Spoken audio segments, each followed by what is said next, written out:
Hi everyone, this is Yuvansh. Welcome back to the another power-packed episode of this podcast. And today I'm here with Parth Upadhyay. So Parth is the man who fulfilled his 9 years long dream on 3rd of May 2019 when he reached the very top of this world when he climbed the Mount Everest at 5 a.m. Parth started trekking when he was 15 years old and so far he has done over 800 treks. Thank you so much Parth and welcome to the show. Most welcome, brothers, and thank you for inviting me to share my story with the world. I'm looking forward to sharing some exciting insights and experiences. Definitely. So, Parth, the first question that I'm going to ask you, I mean, you have already answered that many times, but for the people who are watching right now, can you quickly brief your journey? Well, my journey started in a way at 15, but उसके पहले भी जो कुछ हुआ उसके बारे में भी बात करनी जरूरी, बिकॉज अगर मैं बचपन में पढ़ाई में खराब नहीं होता, अगर स्पोर्ट्स में खराब नहीं होता, अगर किसी भी चीज में अच्छा नहीं होता, वैसा मेरी हालत थी बचपन में, अगर मैं वैसा नहीं होता तो उसकी बात की जो लाइफ थी वो वैसी नहीं हो पाती. सो वही, since I was a kid, I was never good in studies or sports or anything, and I was a completely lost child.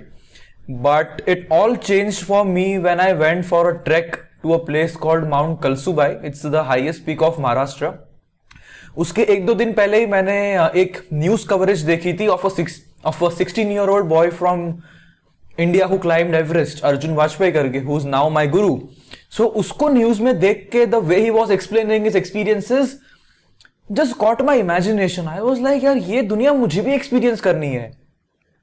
So keeping that in mind, I went for that first trek, and I just remember seeing the sunrise from the top of Mount Kalsubai, the highest peak of Maharashtra, and I just thought to myself, if the sunrise from this small hill is so beautiful, how would the sunrise look from the highest peak in the world that Arjun was explaining in his interviews on news? तो मैंने बोला कि यार मुझे भी वो sunrise देखना है यार, and as a innocent stupid 15-year-old मैंने खुद को प्रॉमिस किया वो. And little did I know कि ये प्रॉमिस मेरी लाइफ कैसे चेंज करेगी, बिकॉज वहां से जब भी मैं आया उस ट्रैक से, तभी नया नया घर पे कंप्यूटर आया था, 2010 की बात है ये. तो यूट्यूब पे गया मैं, गूगल पे गया, वहां पे एवरेस्ट करके टाइप किया मैंने, एंड उसके बारे में जो भी इन द अपकमिंग ईयर्स जो भी उसके ऊपर डॉक्यूमेंट्रीज थे, वीडियोस थे, आर्टिकल्स थे, बुक्स थे, सब रीड किया मैंने, and I got completely obsessed with Everest.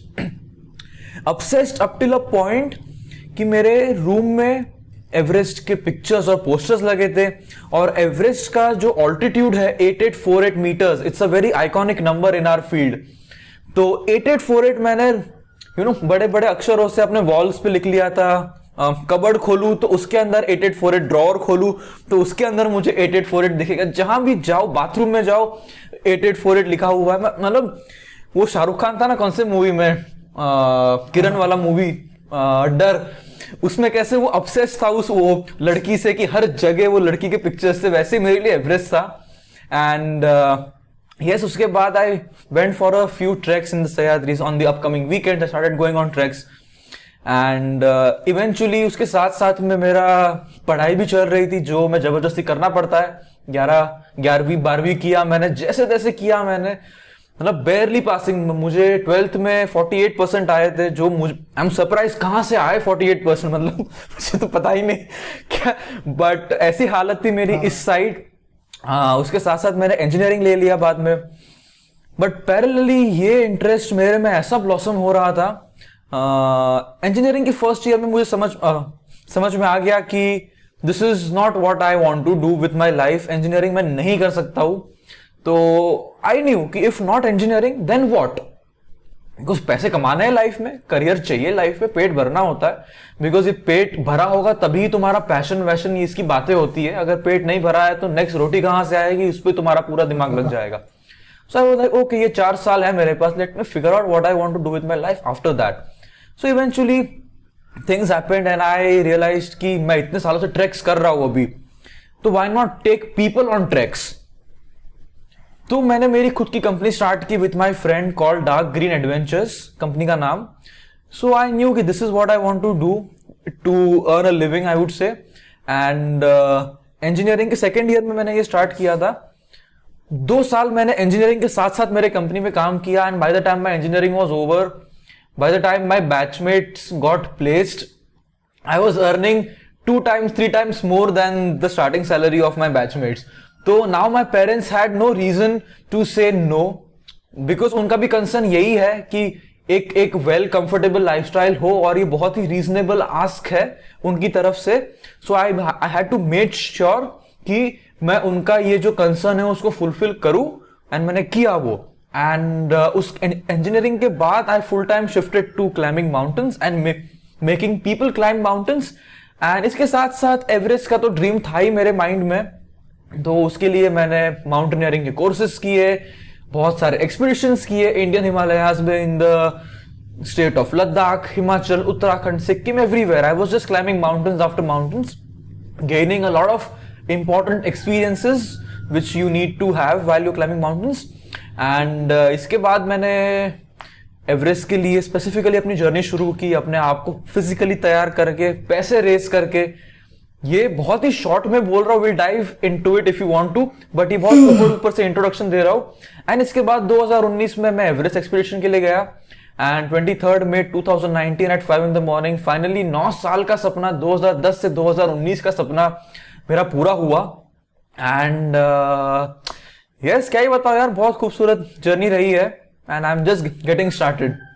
बहुत लंबा खींच लिया इंट्रोडक्शन. हाँ, wow man, this is truly the power of dreams. जो आपने टाइटल दिया था ना अपने YouTube चैनल पर, I'll tell you a story. There's this person called Ritesh Malik, and he's the founder of Innovate. They sold their company to Oyo Rooms. I don't know for what valuation, but right. I think more than 100 crores. I'm not very sure about the figures. Don't quote me on that. But I learned this writing thing from him.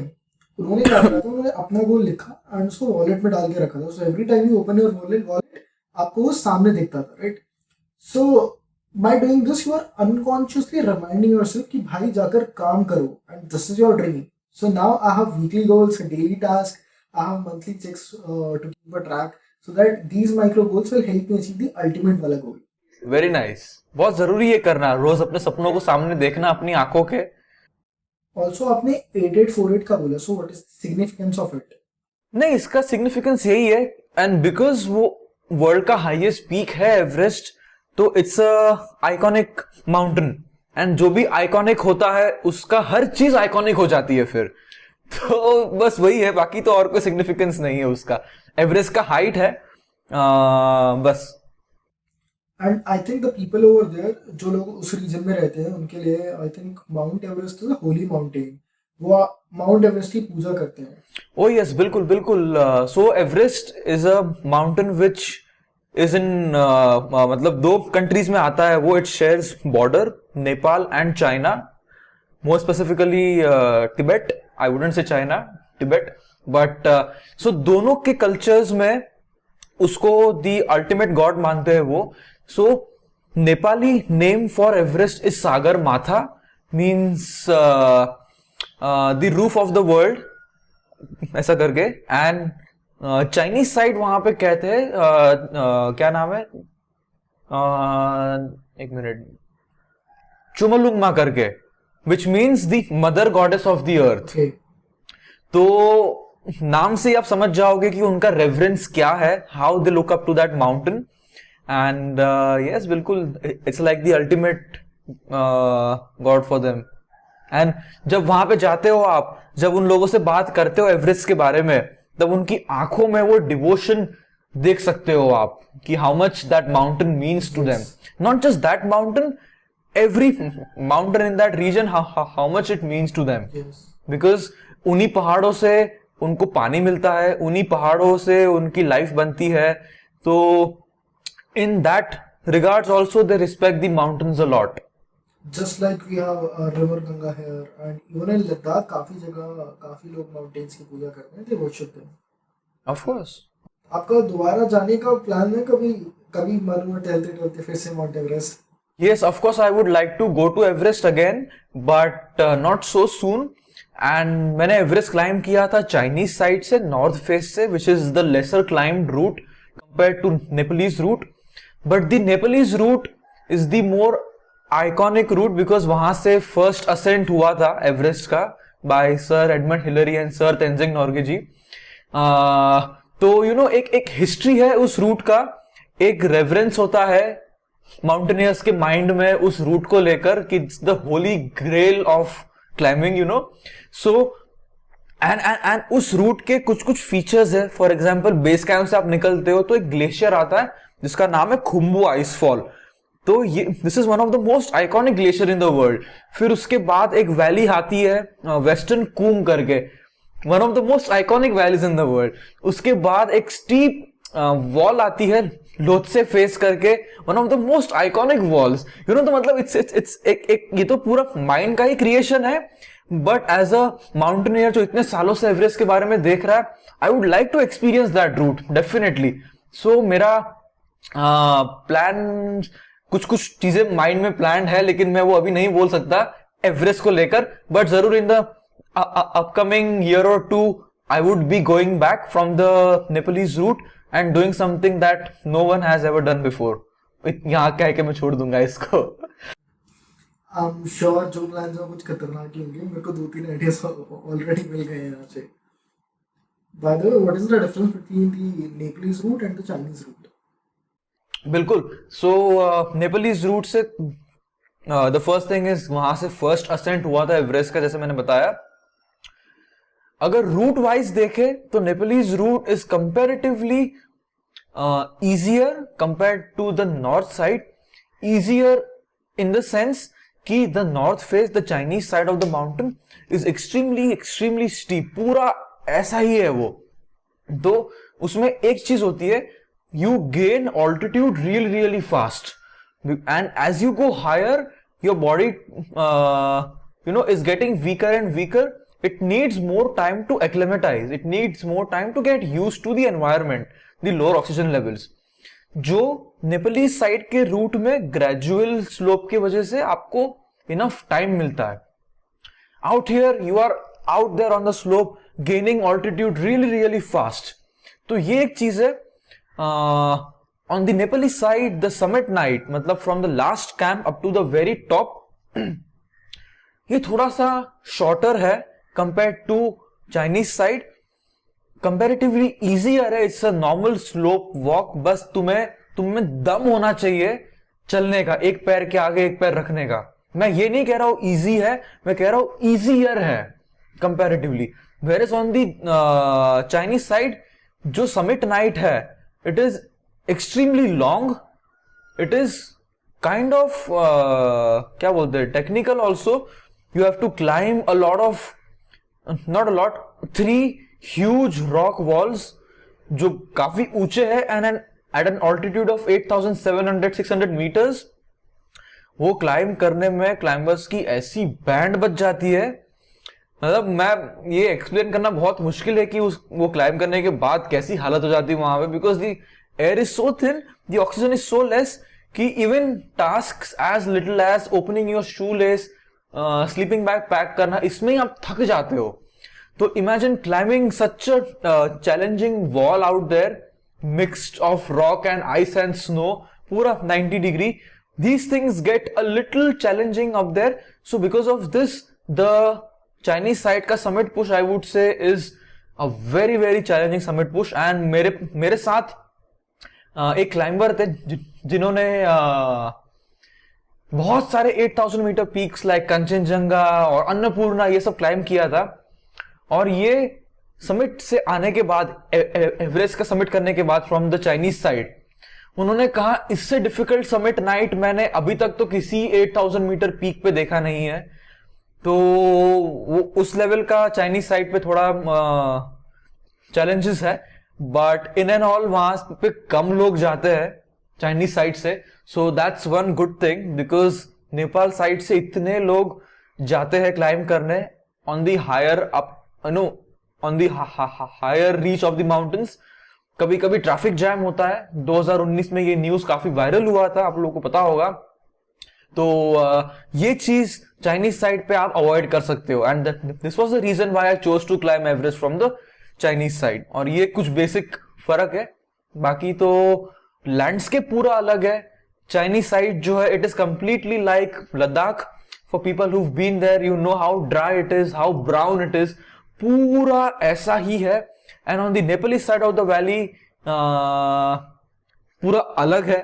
It is मतलब वहां पे बारिश होती है, वहां पे snowfall बहुत होती है, तो इसकी वजह से ट्रीज और फॉरेस्ट और ये सब है उस तरफ वैली में लोअर डाउन. तो ये कुछ कुछ फर्क मैं अभी सोच पा रहा हूं या ऑलराइट, गॉट इट. सो पार्थ, जैसे लाइफ में ना सबका गोल होता है, आज स्विफ्ट है तो कल यार होंडा सिटी लेंगे, आज 20 लाख का सीटीसी है तो कल 30 लाख का होगा. I mean, everyone's looking for some kind of promotion in their lives. But being a mountaineer, you have already done Mount Everest. आप सबसे highest peak कर चुके हो, right? So what is the next thing you are looking at? Maybe not immediately, but let's say 5, 10, 15 years down the line. बिल्कुल यार, 10-15 साल का तो नहीं, बट मैं पूरी लाइफ का जो मेरा गोल्स अलग अलग टाइप के होते हैं. एक होता है पर्सनल गोल, एक होता है इन टर्म्स ऑफ इम्पैक्ट आपको क्या करना है. तो पर्सनली अभी के हिसाब से मुझे I am on this journey to climb the world's 14 highest mountains. Why 14? Because 8,000 meters मतलब 26,000 फीट के ऊपर दुनिया में 14 पहाड़ी है जो इस हाइट के ऊपर जाता है. सो ये 8,000 मीटर पीक्स मुझे क्लाइम करना है, which includes peaks like Everest, Lhotse, Kangchenjunga, Annapurna, Nanga Parbat, K2, all these mountains. इसमें मुझे एस्टिमेशन है कम से कम 10 से 15 साल लग जाएंगे मुझे, at the rate which I am going. But अगर कहीं से स्पॉन्सर्स वगैरह क्रैक कर लूं मैं तो ये समय को थोड़ा कम कर सकता हूं मैं, बट वो इवेंचुअली होगी चीजें. एनीवेज, ये हो गया पर्सनल गोल्स मेरे. इसके अलावा मतलब हाँ, पर्सनल गोल्स में एक और चीज है, मुझे इंडिया में बहुत सारे ऐसे पीक्स है जो आज तक क्लाइम नहीं हुए हैं, तो मुझे वो क्लाइम करने हैं और वहां पे रूट्स ओपन करने हैं. हाँ, जो क्लाइम नहीं हुआ उसका नाम थोड़ी होता है. The first people who climb that mountain they get to name it. So eastern Karakoram में जैसे सियाचिन एरिया में बहुत सारे हैं, लद्दाख में बहुत सारे पीक्स है जो आज तक क्लाइम नहीं हुए. हिमाचल में स्पीति वैली में, लाहौल वैली में बहुत सारे पीक्स जो क्लाइम नहीं हुए, जिनको बस मैंने नीचे से देखा है. But I don't know what a thing it is to be able to be the first man to step on that mountain. It's like mini version of stepping on a new planet. First footprints, first steps on that landscape. So that you know is something which is calling me. ये तो हो गए मेरे personal goals. इसके अलावा अभी जैसे मैं इस फील्ड में गए 4-5 साल से हूं, बहुत सारे फ्लॉज मुझे दिख रहे हैं. मैं फ्लॉज नहीं कहूंगा इसको, but mountaineering as a sport India में बहुत ही इन्फेंट स्टेज में है. अभी अभी जस्ट आया हुआ है. ये गए 4-5 साल में लोगों को इसके बारे में समझ आया है कि ऐसा भी कुछ होता है. जैसे फुटबॉल खेलते हैं, जैसे क्रिकेट खेलते हैं, एक माउंटेनियरिंग करके भी एक स्पोर्ट है. तो ये लोगों को गए 4-5 साल में मालूम पड़ी है. तो बिकॉज ये इनिशियल स्टेज में है, एज अ माउंटेनियरिंग एथलीट बहुत सारी दिक्कतें आपको फेस करनी पड़ती है, especially in terms of funding, and this is the biggest challenge because mountaineering is a very expensive sport. बहुत पैसा लगता है क्लाइंब करने में. एंड इंडिया में खास करके when we have the Indian Himalayas, when we have people who have been staying there since generations, पहाड़ी लोग, तो मतलब point being we have the potential, you know, best mountaineers that can come out of our country, but because of lack of system, lack of support, उनका कभी potential तक वो पहुंच नहीं पाते हैं. तो ये मुझे, बिकॉज अभी मैं सोशल मीडिया पे एक्टिव हूं एंड यूट्यूब पे एक्टिव हूं and I have the tools to reach out to people. So इस स्पोर्ट को लेकर मुझे सिंपली अवेयरनेस स्प्रेड करनी है, बिकॉज सिंपली अगर अवेयरनेस हो तो you no, why do so many sponsors come to, for example, hockey or football or something? Because millions of people are just watching it. आप भले खेल नहीं रहे हो, बट आपको पता है कि who is Ronaldo, right? You know, everybody in the world knows who it is. अगर आप फुटबॉल खेलते हो नहीं खेलते हो फिर भी पता है आपको. So that is my goal. अगर आप पहाड़ चढ़ो नहीं चढ़ो, you should know who Partha Upadhyay is. You should know what his journey is. Because my journey, मैं ये बहुत ही ओपनली बोलता हूँ, my journey is no less inspiring than the journey of, for example, Virat Kohli or any athlete who has made it in people's eyes. उन सबकी journey देखो और मेरी जर्नी देखो, उसमें कोई कमी नहीं है in terms of if you want to draw inspiration from it.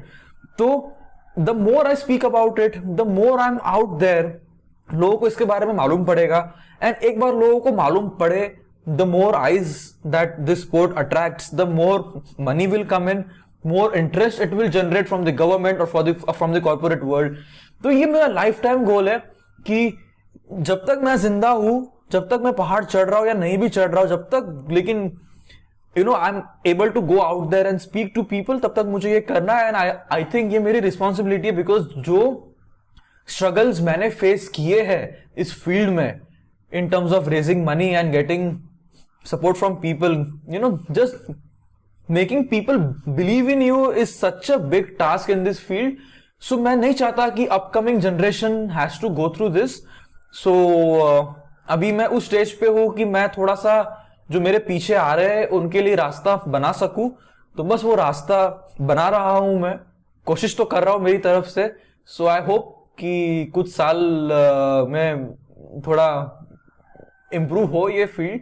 And मेरे जैसे और बहुत सारे लोग हैं इंडिया में इस फील्ड में जो सेम चीज कर रहे हैं विद द सेम इंटेंशन.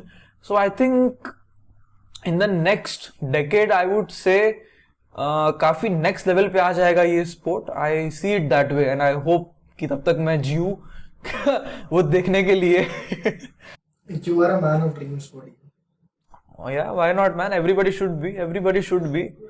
मैं वही कहता हूँ, सपने देखने ही है तो ऐसे देखो कि साला आज तक किसी ने नहीं देखा हो, और उसके बाद तुम में वो एनर्जी आती है उन सपनों को पूरा करने की. एंड अगर सपना सच में तुम्हारे दिल से आ रहा है, जैसे ये सपना है मेरा इस फील्ड को क्रिकेट और फुटबॉल के लेवल पे देखना, ये सपना दिल से आता है, और वो सपना ऐसा है ना कि मुझ में इतनी एनर्जी लाता है वो कि आपको पता नहीं है यार, मतलब मैं अंदर से क्या हालत हो जाती है मेरी ये एनर्जी की वजह से. There's one thing about motivation. I realize for motivating someone or motivational content especially तो आपको ना motivation इन सब चीजों से नहीं मिलेगा. Motivation is an emotion in my opinion. ये अंदर से आएगा, आप इसको बाहर एक्सटर्नल वर्ल्ड में नहीं ढूंढ सकते, right? And it just, I think according to me, it just boils down to one thing, that is how hungry you are ultimately.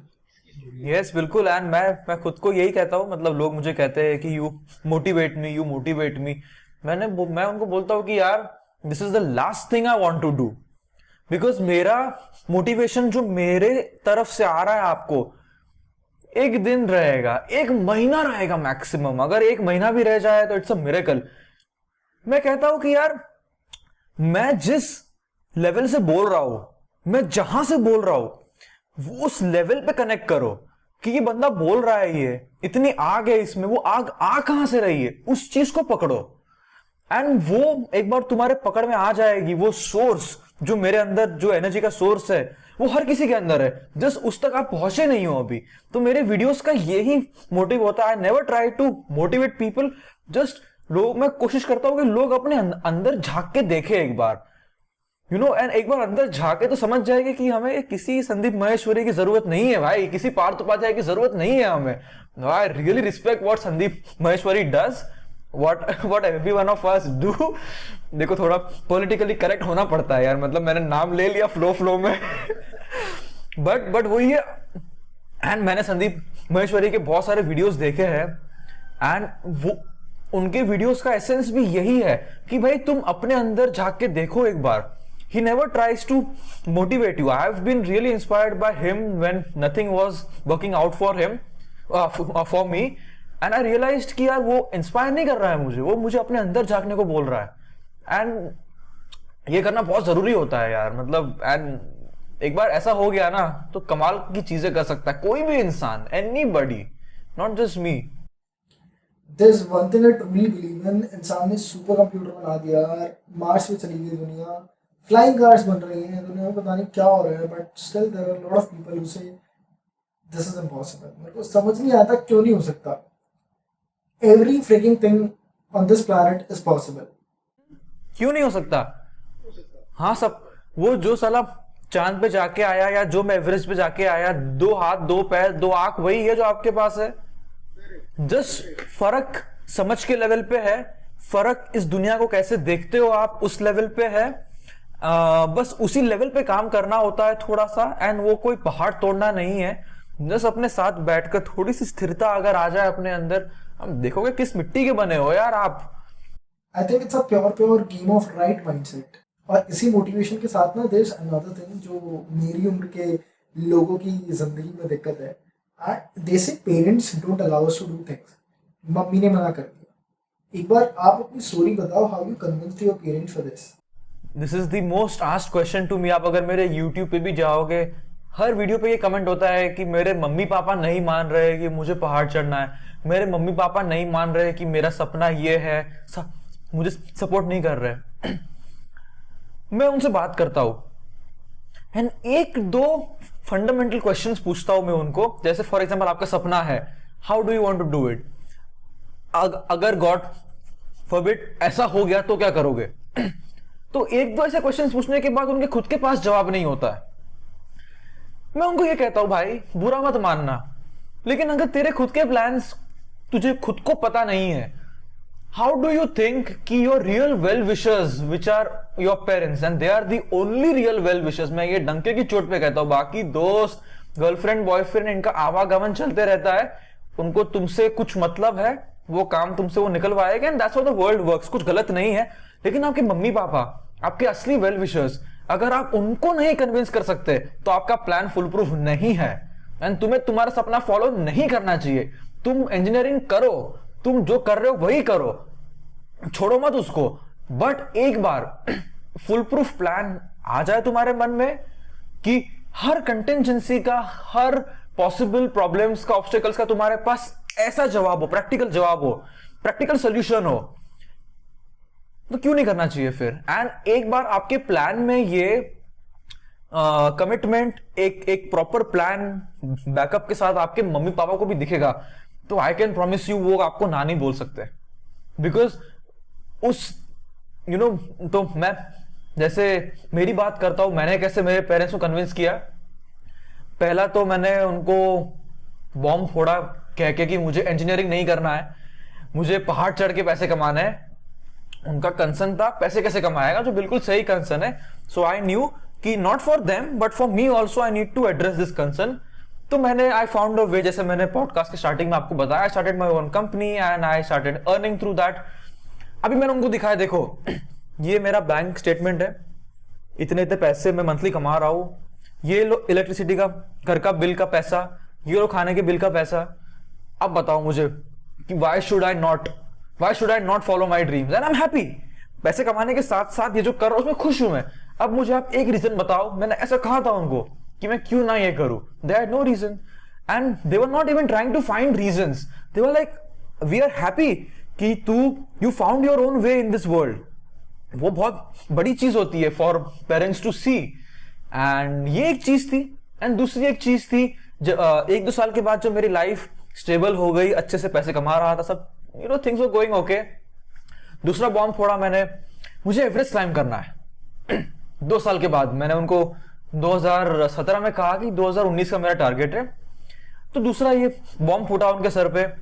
बोले कहा कि यार अच्छा खासा लाइफ सेटल हो रहा था तेरा, एक बॉम्ब से हम रिकवरी हो रहे थे, दूसरा बॉम्ब फोड़ दिया तूने। मैंने उनको पूछा, नहीं आप मुझे बताइए कंसर्न्स क्या है आपके। बिकॉज मम्मी पापा के जो कंसर्न्स होते हैं उनको सुनना बहुत जरूरी होता है, बिकॉज वो कंसर्न आपके गोल को, अगर उन कंसर्न्स को एड्रेस करोगे तो आपका प्लान को और फुल प्रूफ करेगा वो। तो उन्होंने बताया कुछ नहीं, सिर्फ 2 चीजें हैं। एक तो सेफ्टी से लेके कंसर्न है कि एवरेस्ट पे चीजें होती है, things go wrong, accidents happen, people die. And mom मतलब इतने सालों से उन्होंने एवरेस्ट के इतने इतने वीडियोस देख लिए हैं कि पता नहीं क्या खौफ बैठ गया था उनके मन में। और it's a very natural thing, आप ये नहीं कह सकते कि गलत है, नहीं समझते, नहीं यार ये होता है। तो मैंने बोला ओके। एंड दूसरा कंसर्न था कि एवरेस्ट क्लाइम करने के लिए 25 से 30 लाख रुपए होते हैं, वो कहां से लाएंगे हम। मैंने बोला बिल्कुल सही कंसर्न है आपके, और हम मिलके काम कर रहे हैं इस पे, मिलके काम करेंगे इस पे हम लोग।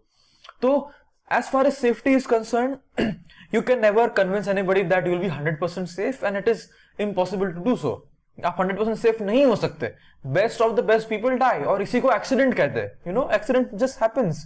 तो बट मेरी तरफ से जो चीजें गड़बड़ हो सकती थी ऊपर, I made sure I work on it with such intensity कि मेरी तरफ से जो गड़बड़ होगी वो नहीं होगी. बाकी नेचुरल कैलामिटीज जो है वो आपके कंट्रोल में नहीं है. तो मेरे मम्मी पापा ने, इतने सालों से मैं क्लाइंबिंग कर रहा था, उन्होंने देखा कि I don't take unnecessary risks. For example, बहुत जगहों पे ऐसा मेरे 50% एक्सपीडिशंस फेल हुए हैं. Why? Because I knew when things are getting serious, when things are going wrong, weather-wise, health-wise, I have that sense to say no, I am going back. Because safety is success. Safety over success always. And safety is success in a way. So बहुत critical जगहों पे कुछ time तो just I am 100 meters away from the summit और वहां से वापस आया हूं मैं. तो ये एक हिस्ट्री थी मेरी जो मेरे मम्मी पापा ने देखी थी कि भाई ये स्टूपिड रिस्क नहीं लेता वहां जाके, ये फालतू के काम नहीं करता, जोश जोश में होश नहीं खो देता. तो ये एक भरोसा था उनको मुझ पे कि मेरी तरफ से मैं स्टूपिड रिस्क नहीं लूंगा. और बाकी उन्होंने ओवर द इयर्स बाद में देखा कि अपने शरीर पे कैसे काम कर रहा हूं, अपने मन पे कैसे काम कर रहा हूं, अपने माइंड पे कैसे काम कर रहा हूं. तो they had confidence in me. तो उतना confidence was enough to convince them कि नहीं ठीक है, ये अपने आप पे इन्वेस्ट कर रहा है टाइम, एफर्ट्स, एनर्जी, तो ठीक है. एंड दूसरा पैसे का, तो हमने साथ में मिलके पैसे रेस किए, मम्मी पापा और मैंने मिलके. वो मेरे क्या कहते, मैं उनको मेरे एजेंसी जैसा कहता हूँ, मैनेजर जैसे कहता हूँ. उनके बिना तो मैं नहीं कर पाता एवरेस्ट के लिए फंड्स रेस. एंड यही होता है जब भी आप अपने पेरेंट्स के सामने रिबेल ना करके उनके कंसर्न्स को समझो and use their concerns as your strength. तो that's what I did and I think that's what everyone should do. मतलब you know, it's a very unfortunate thing. मतलब 18, 19, 20 साल के बच्चों को मैं देखता हूं कि कोई सपना होता है उनके मन में, होना ही चाहिए, बिल्कुल होना चाहिए, लेकिन जब घर पे बात करते और सपोर्ट नहीं करते, एकदम रिबेल करते कि नहीं आप समझते नहीं हो मेरे सपनों को, आप सपोर्ट, अबे तुझसे ज्यादा समझते हो, वो तुझसे दुगनी दिवाली देखी है उन्होंने. तो कभी मत समझ कि माँ बाप नहीं समझते, सब समझते हैं वो, and they see things more than you can. तो रिबेल नहीं करना चाहिए ऐसे. रिबेलियस स्पिरिट होनी चाहिए, वो एनर्जी जो होती है ना रिबेल की, बहुत स्ट्रॉन्ग एनर्जी होती है, वो होनी चाहिए. लेकिन उस एनर्जी को सही जगह पे चैनल करना, ये इंपॉर्टेंट है. तो उस एनर्जी को चैनल करो इन fixing the loop holes in your plan. That's it. That's all I would say. And that's what I did. And अभी भी वही कर रहा हूं मैं. मतलब अभी अन्नपूर्णा का बॉम्ब फोड़ा है मैंने मम्मी पापा के सर पे. तो वो Annapurna is next level beast. 1 in 3 people never make it back from Annapurna. तो ये सब चीजें उनके मन में चलती है, but it is very important to address them. And मम्मी पापा के खिलाफ कभी मत जाओ, कभी नहीं. See, I'll tell you the problem here. It's pure intentions. At least in my opinion, it's pure intentions. Why I'm saying this is, ये सब लोग ही हैं जिनके माँ बाप नहीं मानते. These are the same people who go and consume alcohol and can smoke, but उस सब के लिए भी तो माँ बाप ने हाँ नहीं बोली ना, but you're still doing it. क्योंकि भाई साहब तलब है उस चीज़ की, एंड जिस दिन जो चीज़ जिंदगी में अचीव करना है ना, उसकी तलब लग जाएगी. Trust me, things will start working for you. It is as simple as that. Again, like सारी चीजें ना घूम फिर के वही एक चीज पे आ जाती है यार, how hungry you are, आप तलब कितनी है. बाकी चीजों की तलब है, but this is how I relate to it. बिल्कुल. एंड यू नो, इस चीज को बस एक सेंटेंस कह के मैं कंक्लूड करता हूं. करने वाले कर जाते हैं, एक्सक्यूज देने वाले एक्सक्यूज में फंस जाते हैं. बस करने वाले कर ही जाएंगे. Absolutely, 100% man. कर ही जाएगा वो, उसको किसी का बाप नहीं रोक सकता. But I know you had some troubles with the government when you were raising funds. I want to know what kind of support do climbers get from the Indian government? So yes, government की तरफ से, because ये sport अभी initial stage में है, तो policy इतनी strong नहीं है. आई वुड से मैक्सिमम स्टेट्स में पॉलिसी नहीं है. कुछ स्टेट्स है इंडिया में जहां पे पॉलिसीज है सपोर्ट करने के लिए, but I think policy level पे काम करना जरूरी है. And this is something I am also doing right now with the Shiv Sena government जो हमारे स्टेट में है, महाराष्ट्र में. हम साथ में मिलकर कोशिश कर रहे हैं कि पॉलिसी लेवल पे कैसे इसको हम चेंजेस ला सके ताकि जो नो आगे जाके सपोर्ट मिलना इजी हो पाए. बट आई वुड से एट दिस स्टेज बहुत ही मुश्किल है गवर्नमेंट से पैसा निकलवाना इस स्पोर्ट के लिए. But I think things would change if people like me work on policy levels and not just go about blaming the government कि गवर्नमेंट सपोर्ट नहीं करती, ये नहीं करती, वो ना सपोर्ट नहीं करती क्योंकि पॉलिसी नहीं है. उनको कोई इंटरेस्ट नहीं है आपको ना सपोर्ट करने का. पॉलिसी नहीं है, उस पर काम करनी जरूरी है. एंड एक बार पॉलिसीज आ जाएगी तो आई थिंक चीजें इंप्रूव होगी. एंड एक बार गवर्नमेंट लेवल पे पॉलिसीज आ गई तो कॉर्पोरेट्स को भी भरोसा आएगा कि नहीं, ये तो government officially recognises this as a sport. तो वहां पे भी फिर बदलाव आएगी इसकी वजह से. तो आई थिंक अगर यहाँ पे कोई इन्फ्लुएंशियल पीपल देख रहा है, पर्सन देख रहा है, तो आप जिस भी स्टेट में हो उस स्टेट गवर्नमेंट के साथ आई थिंक पॉलिसी लेवल पे अगर इस स्पोर्ट को आप इन्फ्लुएंस कर सकते हो तो I think that would be a revolution in the field of Indian mountaineering. Yes. So now let's go back to the Mount Everest.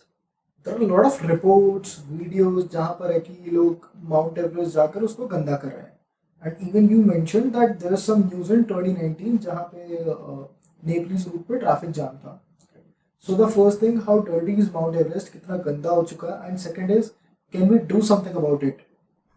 ये जो आप न्यूज सुन रहे थे, ये जो जहां से ये इन्फॉर्मेशन आ रही है वो थोड़ी सी आउटडेटेड है मैं कहूंगा. ऐसा नहीं है कि एवरेस्ट गंदा नहीं है, ऐसा नहीं है कि एवरेस्ट गंदा कभी नहीं था. बट ये चीजें 2012-2013 में होती थी, जब भी अगेन पॉलिसीज नहीं थी ये वेस्ट को मैनेज करने की. जब कचरा बहुत वहां पे होना शुरू हुआ, जब भी दिक्कत बढ़नी शुरू हुई, तो नेपाल एंड चाइना गवर्नमेंट ने ये वेस्ट को मैनेज करने का एक पॉलिसी बनाई कि every climber will deposit $5,000 while he is going. And जितना आप कचरा लेके जा रहे हो, जितना कचरा आपका एक्सपीडिशन लेके जा रहा है, वो देखेंगे वो लोग, मतलब कि कितना कचरा वापस आना चाहिए. एंड वापसी में ये चेक करते हैं. Only then you get the $5,000 back. $5,000 is not a small amount. नहीं जाने दोगे आप कचरा करके, ठीक है. एंड तो आई वुड से with my own eyes that I have seen that Everest पे अभी कचरा नहीं है. Everest is cleaner then it was. मैं ये नहीं कहूंगा कि कचरा बिल्कुल नहीं है, बिकॉज इतने सालों में जो कचरा हुआ था वहां पे उसको एक ही झटके में साफ करना पॉसिबल नहीं है. बट आई वुड से कि जो नए एक्सपीडिशन जा रहे हैं वो वहां पे कचरा नहीं करते. दे मेक श्योर कि जो ऊपर लेके जा रहे हैं वो लेके आना है, बिकॉज पॉलिसीज है एंड बिकॉज इतने पैसे तुम्हारे स्टेक पे है. एंड दूसरा, नेपाल गवर्नमेंट ने एक स्कीम स्टार्ट किया है जिसको कहते हैं कैश फॉर ट्रैश. जितना तुम लेके गए उतना तो वापस लाना ही है, ठीक है. लेकिन उसके ऊपर अगर तुम कुछ ला रहे हो, एक्स्ट्रा कचरा उठा के ला रहे हो, तो पर केजी दे पे यू $20 के आसपास. आई am not sure about the amount exactly, but पर केजी दे पे you so much and it's a big amount, ठीक है. अगर कोई शेरपा आदमी, मतलब अगर कोई शेरपा है तो उनके लिए अगर 4-5 केजी लेके आए वो, तो $100 उनको, यार it's not a small amount for them, okay, not for anybody, not even for me. तो ऐसी कुछ अट्रैक्टिव स्कीम्स वो लोग ला रहे हैं to solve this issue of trash. But काफी कचरा है ऊपर अभी भी. एंड कचरा मतलब ऐसा कचरा नहीं है जो एनवायरमेंटली हजार्डस है. कचरा मतलब क्या है, वहां पे जो ऑक्सीजन बॉटल्स होते हैं वो अगर खाली हो जाए तो वो वहां पे छोड़ के आते हैं. अगर कोई स्टॉर्म आ गया तो हमारे जो क्या बोलते हैं उसको, टेंट होते हैं, हाँ, वो तो उसका जो होता है कचरा वो वहां पे है. तो I don't think it is environmentally hazardous, but again उसको भी वहां नहीं छोड़ना चाहिए. I am not saying it's the right thing to do. तो बट चीजें हो रही है, people are getting more aware, and because there are again proper policies and schemes involved, things are getting better, man. And I think वो जो कचरे वाला news आया था, the highest garbage in the world, ये वो है, उसने हेडलाइन की थी, लेकिन वो बहुत पुराना न्यूज है.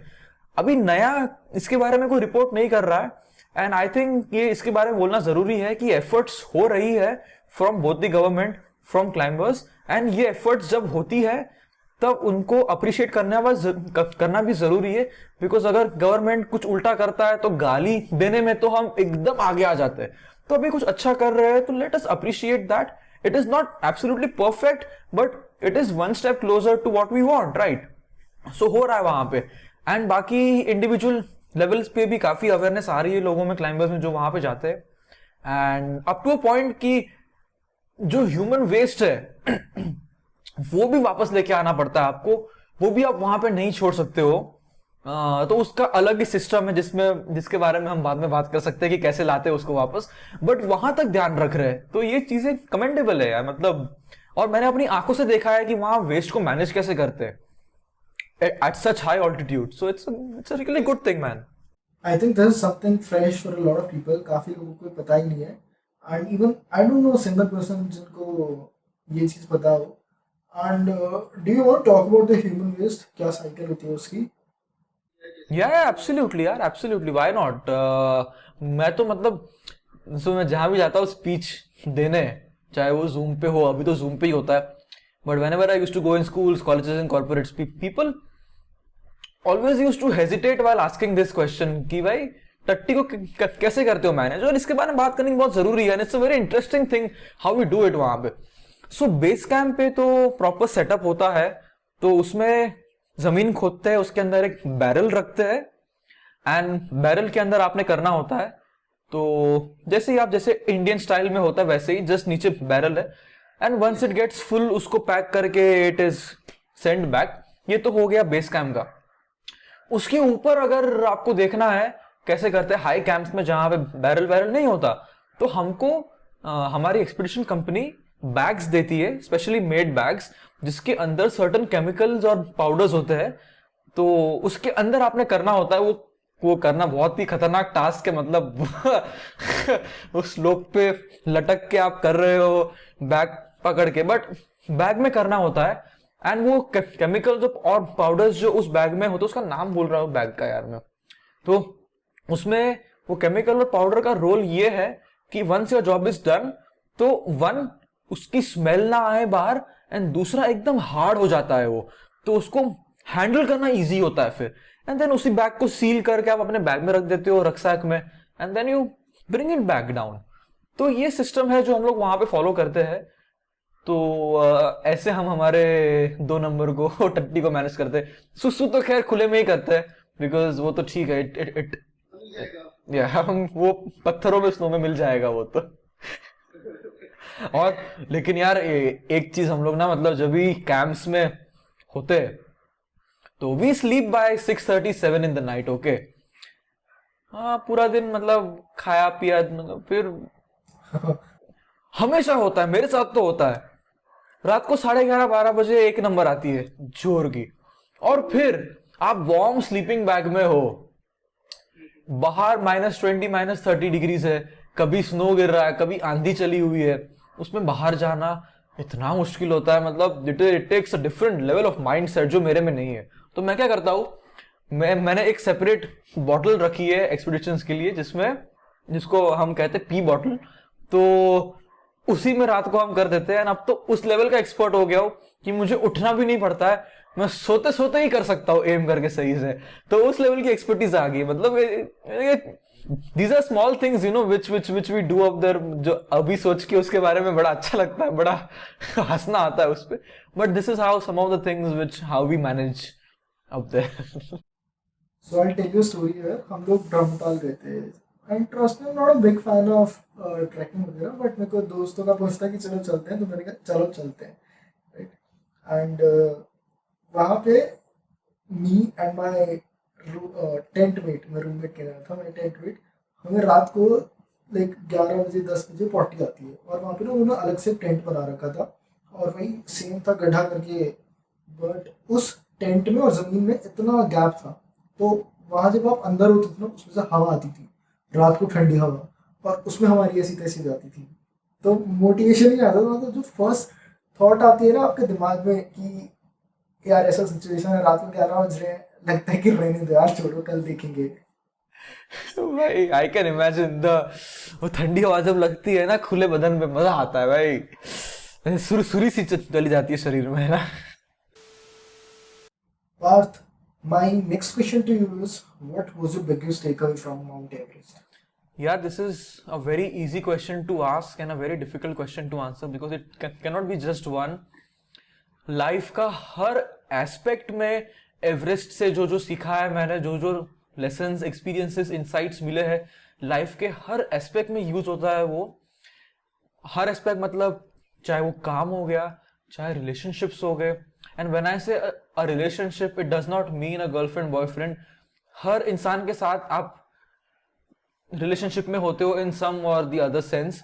तो आप किसी भी इंसान से जब कनेक्ट होते हो तो जो एवरेस्ट में जो जो मैंने चीजें सीखी है वो माइंड में रहती ही है लोगों से कनेक्ट होते हुए. वो लेसन्स, वो लर्निंग्स, चाहे वो मेरे पर्सनल लाइफ में हो, how I manage my thoughts, my emotions. And but मैं कहूंगा यार, एक बहुत ही पावरफुल चीज मैंने वहां से सीखी, which I would put it on the top, I would say at least top 3 में रखता हूं मैं इसको, is realization of this fact that how strong you are, at the same time how weak you are. मतलब मैं जब Everest पे जा रहा था, ये तो वीडियो मेरा वायरल गया यूट्यूब पे of me encountering dead bodies. तो जब मैंने जो उस वीडियो में मैंने नहीं कहा वो अभी कहता हूं, उस डेड बॉडी को देख के, जो फर्स्ट बॉडी थी जो मैंने एनकाउंटर किया था उसको देख के बस मेरे माइंड में एक चीज आ रही थी, I could see myself in him. Not in the sense कि oh I am going to die now, no no, ऐसी फालतू की बातें नहीं. But I could see myself in him in the sense that this person, however he or she is, must be just as experienced as I am, maybe just as strong as me, just as passionate, और सपने और goals और ये सब होगा इनके उसमें life में भी. एंड वही सपना उनको इतना ऊपर तक लेके आया. In that sense how strong we are, कि a place where human beings are not meant to survive, वहां पे हम हैं आज. देखो, against all odds we human beings are so smart and so strong that we are here. But at the same time उसने एक गलती की होगी, कुछ ना कुछ, एंड देखो क्या हो गया, मर गया. मतलब तुम्हारे सारे पावर, गोल, एम्बिशंस, ड्रीम सब पुफ, सब गायब, खत्म. And you are dead, you are just right there dead. तो ये एक चीज मुझे बहुत ही स्ट्रांगली रियलाइज हुई. मतलब सबको पता है इंटेलेक्चुअली कि हम मरने वाले हैं, सबको पता है ना मरने वाले, लेकिन जब आप इस चीज को अपनी आंखों के सामने होते हुए देखते हो कि वही चीज जो आप पाने के लिए निकले हो, वही पाने के लिए कोई और निकला था, उनकी भी फैमिलीज होगी पीछे, देखो क्या हो गया. You are such a mortal being. तो एक बार ये मोर्टैलिटी का तुम्हारा जो सच है, ये सच तुम्हारे लाइफ के हर सेकंड में अगर रह सके, तो आई थिंक तुम्हारे एक्शंस, तुम्हारे intentions would be very very pure, would be very very to the point. कुछ भी फालतू की चीजें नहीं करोगे आप लाइफ में, फालतू की जगह पे एनर्जी नहीं डालोगे, फालतू के लोगों से नहीं जुड़ोगे, and your life would be very very sorted from within. Because when you actually realize that you have very limited amount of time and very limited amount of energy, you would invest both of them in only what really really really matters to you. And ये एक चीज जब, because मैंने फिर वहां Everest से जब नीचे आ रहे थे, I saw a climber die in front of me, and मतलब सीइंग दैट 4 मिनट पहले, 3 मिनट पहले ये बंदा बिल्कुल तुम्हारी तरह एक्टिव है एंड ठीक है और जा रहा है, एवरेस्ट सबमिट करके आया, खुश होगा, क्या क्या सोच रहा होगा, नहीं गलती की, मेरे सामने हुआ सब, and just died in 3-4 minutes.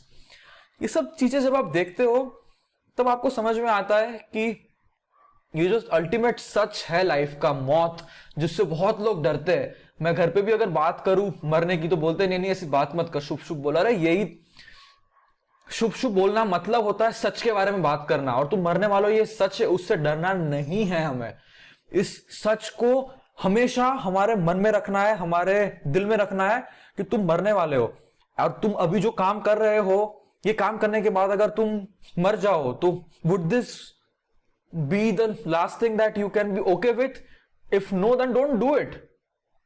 And मतलब यार, मतलब क्या ही बताओ यार, ये आर्टिकुलेट करना थोड़ा मुश्किल हो जाता है, बट एक बार जब आप अपने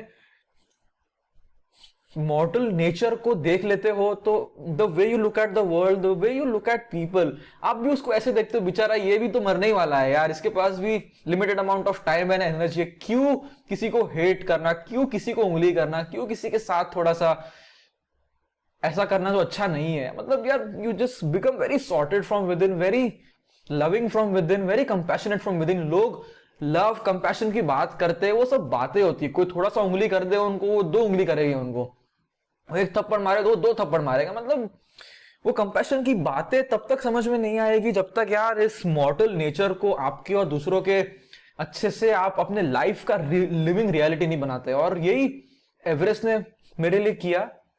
I live every second with this idea that next second could be my last and it could be my last। मैं रोज सुबह जाता हूँ पहाड़ों में ट्रेनिंग करने, मतलब एक रॉन्ग स्टेप भी ले लूं मैं मर जाऊंगा भाई। एंड ये तुम्हारा सोशल मीडिया फॉलोइंग और जितना पैसा है, पावर है, कुछ भी काम नहीं आता यार उसके सामने। तो this idea of, not idea, this fact of the matter that you are going to die, this became my route. And I think this was the biggest takeaway from Everest for me, I would say. Bro, this is a very deep thing you're talking about. There's one beautiful thing, I think I read this on Twitter, and it is every human have 2 lives. And the second one starts when you realize that you only have one. I'll repeat this line. हर आदमी के पास ना 2 जिंदगियां होती हैं, and दूसरी तब start होती है व्हेन यू रियलाइज कि मेरे पास एक ही है। I was blown when I read this. Now let's shift our gear towards finances. It's my personal favorite subject now. And मैं आपसे ये नहीं पूछूंगा how you raised funds, आप इस क्वेश्चन से ऑलरेडी फ्रस्ट्रेटेड हो, but I want to know the breakdown of money you spent for the expedition. So yes, it's a very good question, brother. People often ask me, पहले तो Everest के लिए कितना खर्चा होता है, तो 25 से 30 लाख रुपया होता है। एंड इतना खर्चा क्यों होता है? So I will give you a rough breakdown right now. So $11,000, चलो रुपीज में बात करें तो रुपीज में बात करते, अराउंड 10 से 11 लाख रुपया just goes to the either Nepal और चाइना गवर्नमेंट, जिस भी साइड से आप क्लाइम कर रहे हो, for the peak fee permit, जिसको हम रॉयल्टी भी कहते हैं। तो जस्ट वो पीक का परमिशन के लिए the government charges straight away 11 lakh rupees. किसी और पीक का इतना नहीं है, बट बिकॉज ये एवरेस्ट है, वर्ल्ड का हाईएस्ट पीक है, it's like we have the highest peak in the world, if you want to climb you need to pay us. तो 11 लाख उसमें जाता है। फिर close to 5 to 7 lakh rupees आपके इक्विपमेंट्स में जाते हैं। अगर A to Z अगर पूरा कैलकुलेट करूं मैं, मेरे पास जितने इक्विपमेंट्स है, अराउंड 5 to 7 लाख रुपीज का पूरा वो है। देन उसके ऊपर around 5 to 6 lakh rupees you pay to your Sherpa climbing guide, जो लोकल लोग होते हैं वहां पे, जिनके बिना आप क्लाइंबिंग नहीं कर सकते वहां पे। मतलब ऐसा नहीं है कि रूल्स वाइज अलाउड नहीं है, the kind of immense support that they give, तो वो बहुत जरूरी होता है। तो उनकी fees which is very okay, you know, मतलब 5-6 लाख रुपया तो बहुत सही है और उनको मिलना भी चाहिए उतना, उनकी मेहनत करते हैं वो। तो ये हो गया। देन इसके ऊपर आपका लॉजिस्टिक्स जो होता है, आप बेस कैंप तक पहुंच रहे हो, उसके खर्चे, खाने पीने के, रहने के, लॉजिस में जब आप टूवर्ड्स बेस कैंप जा रहे हो, बेस कैंप पहुंचने के बाद 1.5 महीना आप बेस कैंप पे रहते हो, तो खाना पीना, जो स्टाफ होता है वहां पे, उनकी सैलरीज, ये सब करके आई थिंक अराउंड 3-4 लाख रुपए और हो ही जाते होंगे। उसका एग्जैक्ट तो नंबर नहीं पता मुझे खाने पीने का कितना होता है, बट इतना हो ही जाता होगा स्टाफ सैलरी वगैरह मिला के। देन इसके ऊपर इंश्योरेंसेस होते हैं, तो you need a good insurance if you are going to climb 8,000 meter mountain, right. So उसका अराउंड 97,000 रुपीज हुआ था, तो उसको 1 लाख पे राउंड ऑफ कर देते हैं। इसके अलावा आप फ्लाइट में जाते हो तो एक्सेस बैगेज का बहुत होता है, मतलब around 40,000 rupees I paid for my excess baggage. इतना सारा तुम यहां से लेके जा रहे हो, तो it's not a amount that you can simply ignore. तो ये इसके अलावा और क्या कॉस्ट हो गया, मतलब ये मिला के आई थिंक 25-30 लाख इसमें हो ही जाता है। फिर थोड़ा बहुत यहाँ वहां आप काठमांडू जा रहे हो, वहां पे पार्टी वार्टी करोगे, बियर वियर पियोगे, सब ठीक है, उसमें अच्छे खासे पैसे खर्च हो जाते हैं उसमें, मतलब मैंने देखा है। तो ये सब छोटे मोटे खर्चे हैं, छोटे और मोटे दोनों। तो तो इससे 25-30 लाख रुपए हो जाते हैं। And there is no way around, मतलब कहां पे आप पैसा कट शॉर्ट कर सकते हो। कट शॉर्ट तो आप कहीं पे भी करना नहीं चाहिए इसमें, बिकॉज एवरी पेनी जो मैंने बताया अभी, it is being invested in the right place. And most people compromise with their equipments, कि सस्ता वाला ले लिया, अरे मैं ऐसे काम मत करो, equipments are your lifelines up there. जब -60 डिग्रीज है, जब हवा चल रही है, तब अगर अच्छा तुम्हारे पास इक्विपमेंट नहीं है, तुम्हारी उंगलियां और पैर की उंगलियां कट जाएगी, ऐसा मत करो। तो कहीं पे भी कट डाउन नहीं कर सकते आप, 25 से 30 लाख मिनिमम हो ही जाता है। तो फिर परमिट का क्या सीन होता है, कोई भी ले सकता है या फिर, और आई शुड से कोई भी खरीद सकता है, या फिर there are some physical test, या फिर आपको कुछ ना कुछ करना होता है तभी आपको जाके मिलता है? So in other words, what are the requirements for climbing Everest? Official requirements. So official requirements तो बहुत सारी है on paper. जैसे for example, one needs to have climbed at least over 7,000 meter once. Everest का height 8848 है, तो 7,000 metre ऊंची पहाड़ी आपने जिंदगी में एक बार कम से कम क्लाइंब की होनी चाहिए। फिर कोर्सेस किए होने चाहिए, मतलब कोर्सेस तो आप करे बिना 7,000 मीटर पीक क्लाइंब करना प्रैक्टिकली इम्पॉसिबल हो जाएगा आपके लिए, बट होते हैं ऐसे भी जादूगर लोग। तो ये ऑन पेपर है, बट मतलब I have very good friends in the government out there, मैं क्रिटिसाइज नहीं कर रहा हूं, बट ये बोलना जरूरी होता है कि वो जो भी रूल्स है उसको फॉलो नहीं किया जा रहा। Any Tom Dick and Harry who goes there to apply for the permit, they are been given the permit. ऐसे ऐसे लोगों को परमिट मिलता है जिनको अपने शूज के नीचे स्पाइक्स जो पहनते क्रैम्पॉन्स, वो फिट करना नहीं आता। राइट क्रैम्पॉन लेफ्ट क्रैम्पॉन कौन सा ये भी नहीं पता, और वो एवरेस्ट बेस कैंप पे बैठे बैठे उनका शेरपा उनको सिखा रहा है ये सब। तो इसमें गवर्नमेंट की तो गलती है ही है कि इनको परमिट दे क्यों रहे हो। दूसरी गलती है एजेंसीज की। Again, I have very good friends out there in Kathmandu who runs these agencies, and nothing against you, but this is something that one needs to look into, कि अगर आप किसी ऐसे इंसान को लेके जा रहे हो जो एक्सपीरियंस नहीं है, अगर वो मरेगा तो आपके सर पे आएगा, उसका आपका नाम खराब होगा। एंड उस थोड़ा बहुत नहीं है, बहुत पैसे है इसमें इन्वॉल्व, इसकी वजह से ही नीयत खराब हो जाती है लोगों की। लेकिन पैसों के लिए आप किसी का लाइफ मत रिस्क में लाओ प्लीज, ये मेरी हम्बल रिक्वेस्ट है। एंड इसकी वजह से year after year we are seeing disasters on Everest. इस साल 11 लोग मर गए यार एवरेस्ट, मतलब ये मजाक नहीं होता यार। 11 पीपल मींस कम से कम उनसे कनेक्टेड 50-60 लोग तो हो गए जिनकी लाइफ कंप्लीटली शैटर हो गई। छोटी चीज नहीं होती यार ये, इसको सीरियसली नहीं लेते लोग। लेकिन हर साल हो रहा है, हर साल लोग मर रहे हैं वहां पे, हर साल आफ्टर द एक्सपीडिशन 4-5 महीने हर कोई नेपाल गवर्नमेंट को गाली देगा, एंड फिर वही होता है, वापस भूल जाते हैं लोग। याददाश्त बहुत कमजोर है ना। तो लेकिन अभी ये 2019 में जो डिजास्टर हुआ था, उसके बाद नेपाल गवर्नमेंट ने एक रूल लाया कि मिनिमम 6500 मीटर्स का पीक आपने क्लाइंब किया होना चाहिए। तो अभी 2021 का सीजन आ रहा है अभी, तो ये पॉडकास्ट हम रिकॉर्ड कर रहे हैं 16 फेब को। आप जब भी 10-20 साल के बाद जब भी देख रहे हो ये वीडियो, आई एम श्योर तब तक तो बहुत फॉलोइंग हो जाएगी, मैं रहूं ना रहूं। तो तब अभी के हिसाब से ये रूल है कि 6500 मीटर्स का पीक आपने क्लाइंब किया होना चाहिए। आई सिंसियरली होप कि जस्ट इस रूल को फॉलो किया जाए, दैट्स इट। एंड इसके अराउंड लूप होल्स ना निकाले कि फेक सर्टिफिकेट लेके आ गए तुम्हारे समिट का, और ये सब चीजें मत करो यार। मतलब तुम 1-8 साल एक्स्ट्रा स्पेंड करो, work on yourself and go there in the right way. I would say what is the right way, where आप वहां पे जा रहे हो एकदम मर के नहीं वहां पे तुम चल रहे हो, you are able to enjoy the experience because you are not gonna go to the highest peak in the world year after year. Okay, आप अगर जा रहे हो वहां पे तो make sure you are in such a way, such a state that you can enjoy the whole experience, man. वहां पे जाके उंगलियां कट रही है, थके थके चल रहे हो, शेरपा आगे से खींच रहा है, एक पीछे धक्का मार रहा है, तरीका नहीं होता है यार क्लाइम करने का. I know so many people जो ऐसे क्लाइम करके वहां पे पहुंच जाते हैं, बट ये तरीका नहीं है. एक एक अगर आप अपने आप को माउंटेनियर कहते हो तो there's a standard that you need to uphold, there's a standard that you need to set, individual needs to set. तो ये कुछ चीजें हैं यार जो मतलब काफी बॉदर करती है मुझे, बट आई थिंक चीजें बेटर हो रही है. यार वो इकोसिस्टम खराब करने वाली बात हो जाती है ना. अब जो लोग कर रहे हैं तो उनको तो दिल से बुरा लगेगा ना. And when you say you are going to discover the undiscovered regions in Himalayas, so what region are you talking about, or what region are you targeting?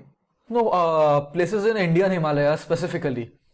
तो इंडियन हिमालयास में स्टेट ऑफ लद्दाख, हिमाचल, उत्तराखंड, सिक्किम, यहाँ बहुत सारे पहाड़ हैं जो आज तक किसी ने क्लाइम नहीं किया है. So I think in the upcoming few years I would like to go there and open some routes there.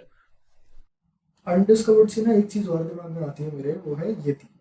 So what do you know about Yeti and what is your take on Yeti? मुझे नहीं पता कुछ भी, मैंने नहीं पढ़ा है, मतलब पढ़ा लिखा है इसके ज्यादा रिसर्च नहीं किया मैंने इसके बारे में, मुझे नहीं पता.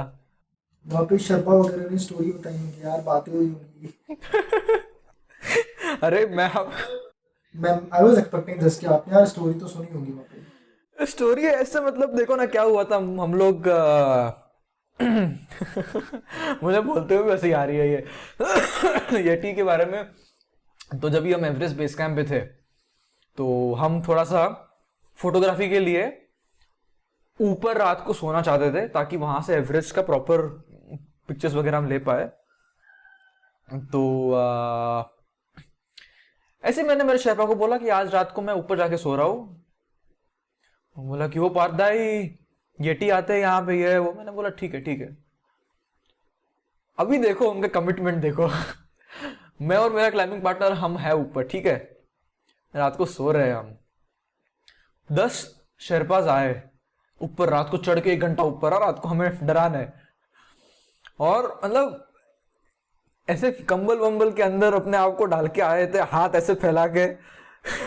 एंड टेंट के बाहर आके जानबूझ से उन्होंने आवाजें की पत्थर की ताकि हम उठ जाए.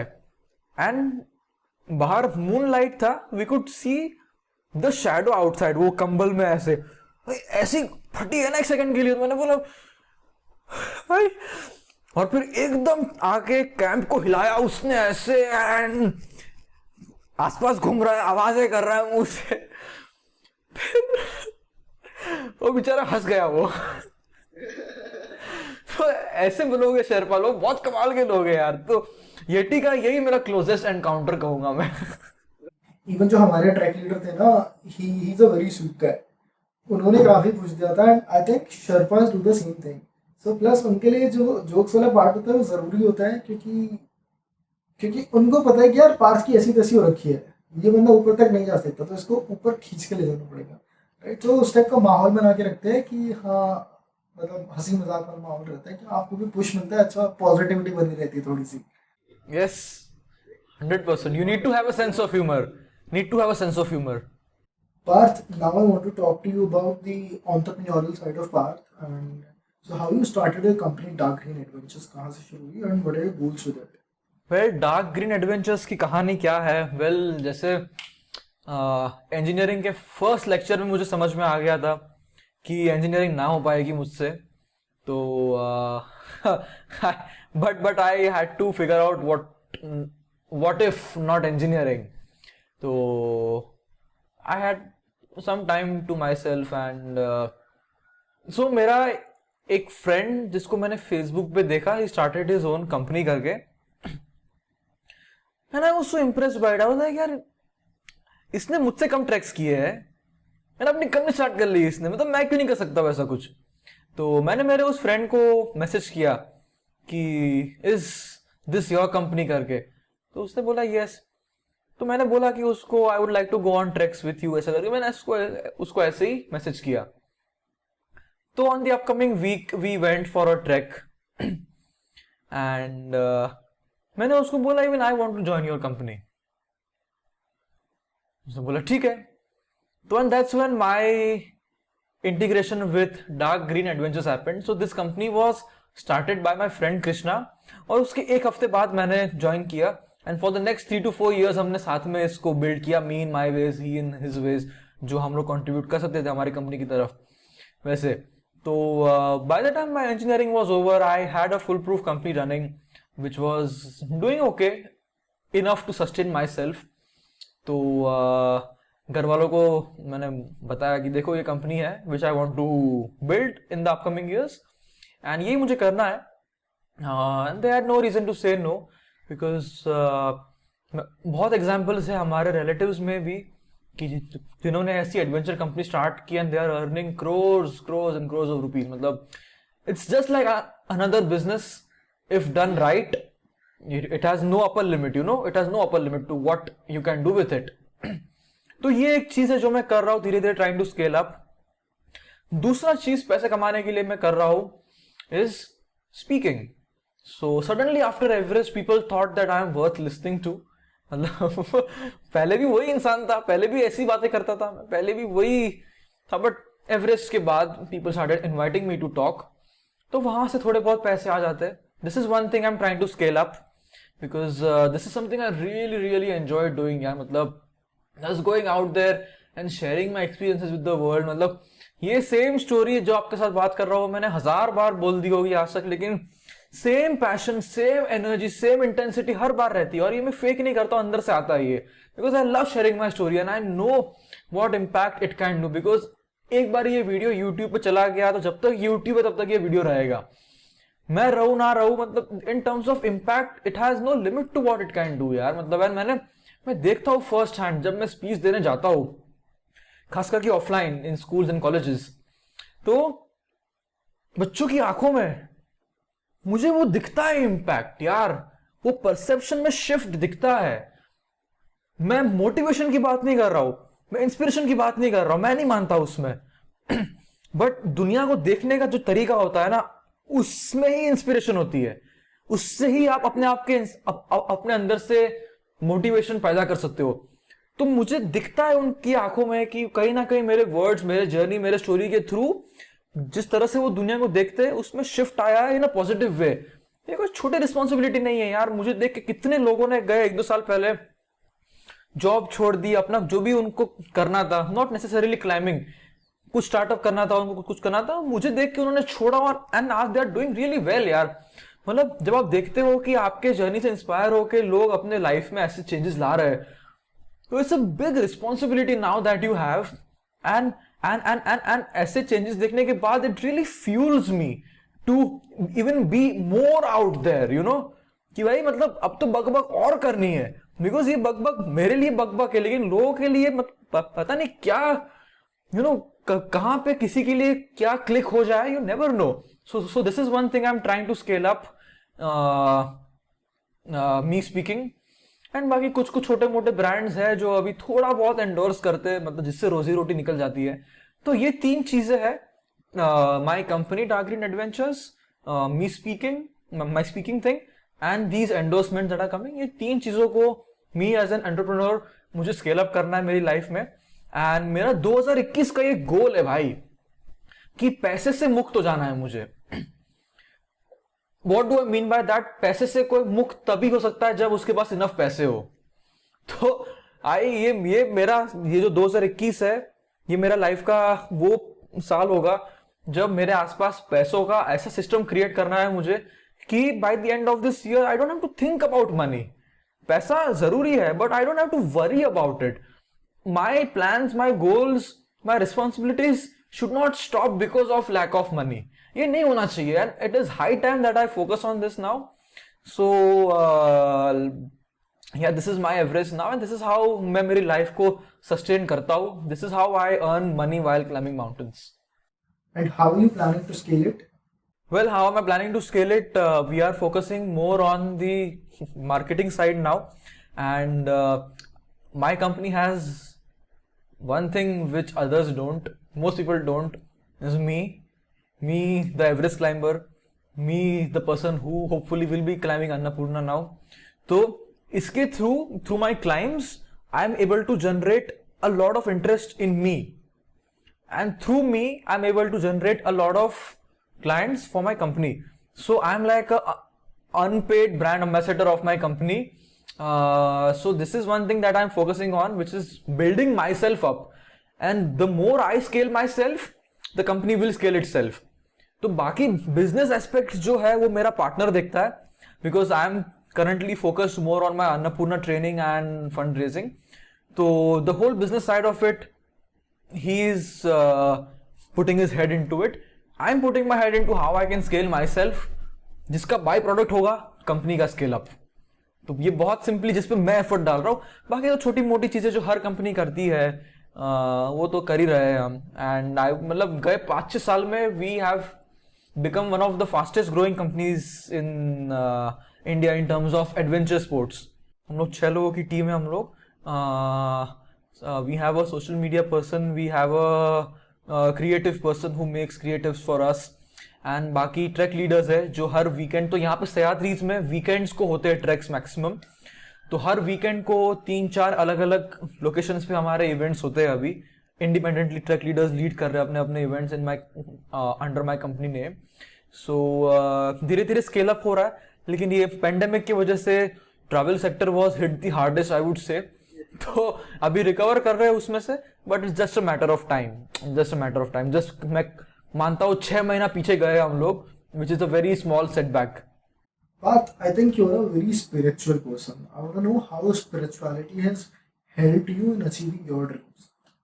मैं थोड़ा सा इसमें गहराई में जाना चाहता हूँ, और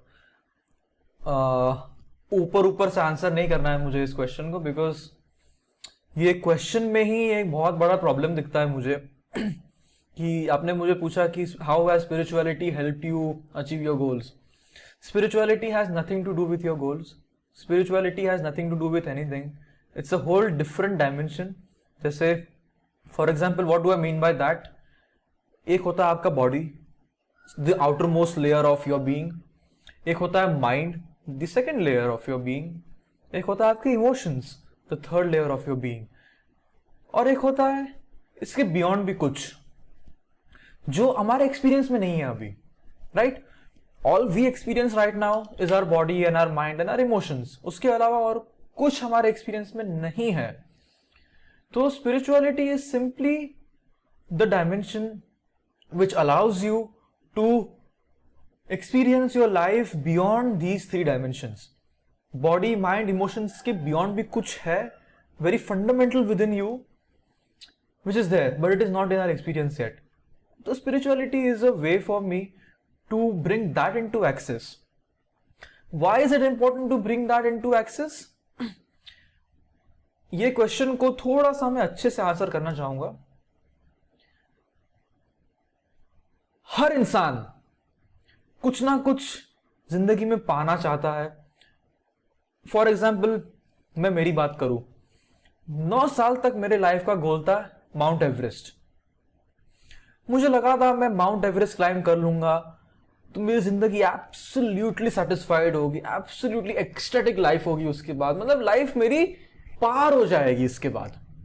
ऐसा मुझे लगा था. और ये एवरेस्ट को आप अपने लाइफ में जो भी देख रहे हो, आप अपने लाइफ में आपका काम का गोल होगा, आपका घर का गोल होगा, आपकी गाड़ी का गोल होगा, जिसके लिए आप इक्वली पैशनेट हो आज कि ये मिल गया तो जिंदगी सेट होगी. अभी मैं मेरी बात करता हूं. एवरेस्ट क्लाइंब कर लिया मैंने, एंड एवरेस्ट क्लाइंब करने के बाद जब मैं वापस आया, इतना लॉस्ट मेरी लाइफ में मैं कभी नहीं था. क्योंकि 9 साल तक मेरे लाइफ में एक डायरेक्शन था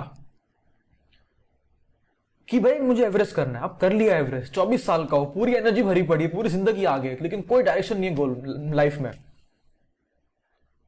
तो मैं ये क्यों बोल रहा हूं कि अभी एट दिस स्टेज अगर मैं सोचता कि अच्छा अभी मेरा नेक्स्ट गोल है अन्नपूर्णा, उसके बाद मेरी जिंदगी सेट होगी. तो यही तो करते हैं लोग कि जब भी पैसे नहीं कमा रहे होते सोचते हैं कि महीने का अगर 1 लाख कमाने लगा तो जिंदगी सेट हो जाएगी. बहुत सारे लोग, आप लोग उस स्टेज में हो गए जो अभी 1 लाख कमाते हैं, सेटिस्फाइड हो आप? मैं लिख के देता हूं नहीं हो। अभी आप सोच रहे हो कि मैं 1 का 10 लाख कैसे करूं, 10 का 1 करोड़ कैसे करूं?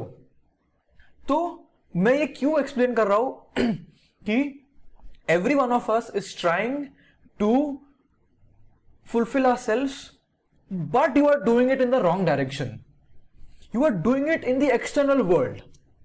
आपको लगता है कि जो इंटरनल फुलफिलमेंट है वो बाहर कुछ अचीव करने से आएगा, लगता है हमको ऐसा। अरे क्यों लगता है ऐसा हमको? बिकॉज हमारे एक्सपीरियंस में जो एक्सटर्नल चीजें हैं वही है, हमको वहीं तक दिखता है, तो वहीं पे हम कोशिश करेंगे। इट इज ह्यूमन नेचर, जहां पे दिखता है, जो समझ है उसके हिसाब से काम करते हैं हम। तो मेरे लाइफ में स्पिरिचुअलिटी क्यों आई, मतलब कहां से आई, कि मैंने देखा कि भाई अब तो एवरेस्ट हो गया, अब इससे बड़ा गोल लाइफ में मेरा कोई हो भी नहीं सकता एक्सटर्नल वर्ल्ड में, फिर भी सेटिस्फाइड नहीं हूं। मतलब मैं गलत डायरेक्शन में जा रहा हूं लाइफ में in terms of looking for satisfaction और happiness, whatever you want to call it, एक ही चीज है वो। That's when my guru came into my life.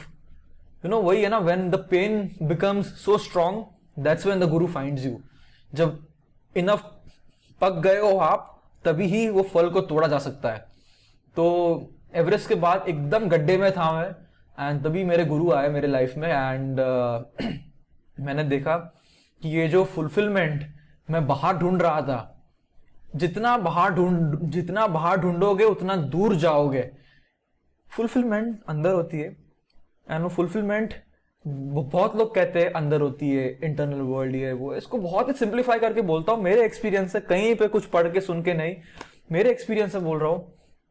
एक जो ये जो फोर्थ डायमेंशन है आपका, which is the fundamental life that you are, वो उसको पहचानना है। और एक बार उसको पहचान लोगे आप, एक बार वो आपके एक्सपीरियंस में आएगा, फिर आप रियलाइज करोगे कि you are fulfilled, you are satisfied, you are happy by your very nature. You don't have to do anything to be satisfied or happy. You don't have to be anything or do anything. Just by your very nature, you are complete. आप अधूरे नहीं हो कि कहीं और ढूंढ रहे हो आप। वही है कि जो आपका नेचर है, जो आप हो, उसको कभी देखा नहीं है आपने, उसको कभी समझा नहीं है हमने, आप नहीं, हमने नहीं समझा कभी। तो वही है, स्पिरिचुअलिटी इज जस्ट दैट कि whatever you are looking for your eternal satisfaction outside, you start looking for it within by just recognizing yourself.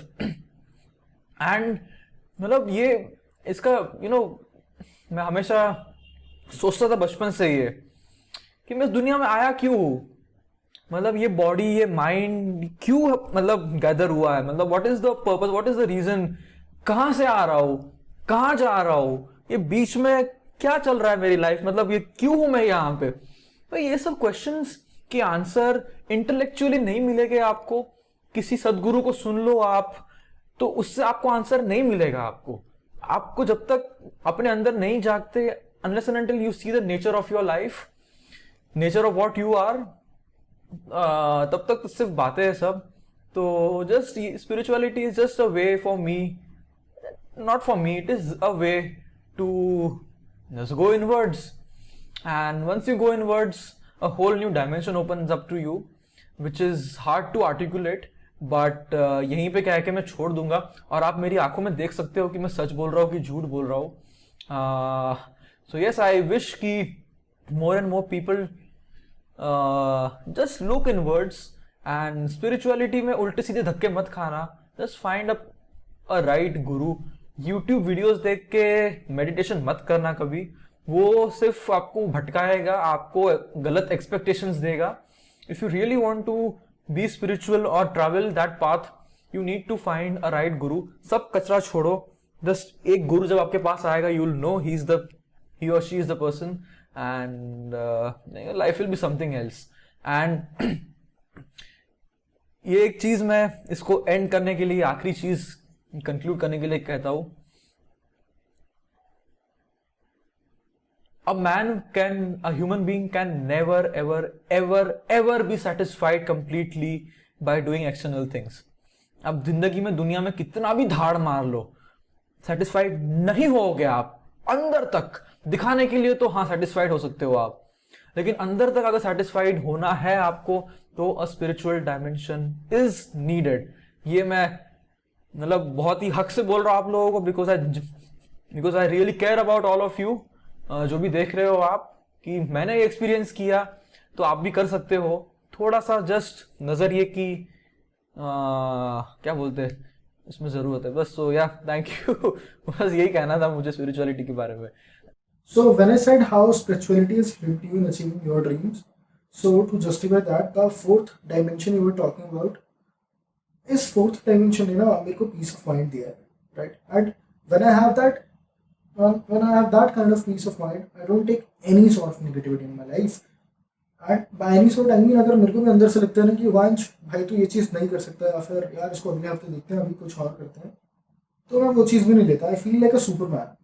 And when I don't take any sort of negative in my life, I'm more productive, I'm more positive, I'm more better as a person, as a human, as a entrepreneur, as a कुछ भी कह लो, right? And it also helped me realize that there are like थोड़ा सा philosophical है, but I'll share it here. It also helped me realize कि मेरी जिंदगी में ना there are no failures or success or wins. Everything, every failure, every win, every success is just an experience for me. And every experience adds a lot to my learnings. So अगर आज कुछ बहुत अच्छा हो जाता है, बहुत बुरा भी हो जाता है ना, तो I won't be very happy or very sad about it. मुझे इमोशनल कर्व होता है ना, ऐसे एकदम उसमें से फ्लक्चुएशन लंबा सा नहीं आएगा, थोड़ा बहुत आएगा, ठीक है, थोड़ा बहुत चलता है। I treat everything as an experience now. But उस हिसाब से मैंने ये सवाल पूछा था आपसे, and but I absolutely love the way you answered it.